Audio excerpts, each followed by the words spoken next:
Este es un arbolito medio duro de cortar. Con trabajo se corta.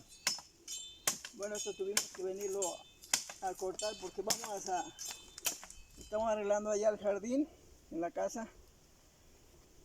Hay unas enredaderas y necesitamos unos palos que tengan pues algunos horcones así, donde la enredadera se vaya enredando y después se bifurque, se haga a los lados y se estire pues. Aquí andamos.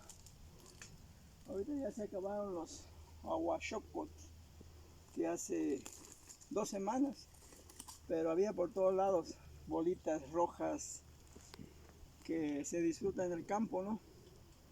Y ahora ya casi nos vamos, venimos a cortar un poco de leña aquí para doña Tere, que viene también a traer, y para cocinar, porque ellos no usan gas. Si tenemos toda la leña aquí que pues se puede aprovechar, porque hay árboles que se secan, se van secando, y algunos pues se cortan, pues cuando ven una parte ya se deja secar unas semanas y se viene por ellos. Así que ya llevamos este tronquito bonito, miren, derechito, que se va a montar a la herrería, y así para que dé esa apariencia natural y la enredadera también gustosa se enrede. Y pues ya nos vamos hacia el pueblo. Ya llevamos varios, como 5, ¿no? Entonces vamos a seguirle un día más aquí en el campo.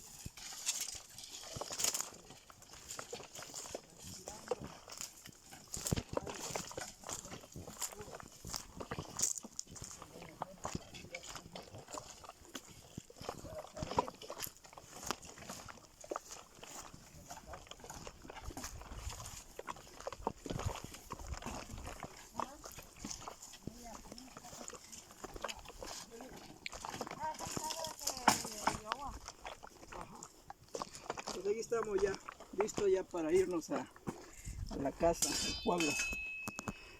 Ya, los pulmones se hinchan, se llenan de aire y se van las enfermedades.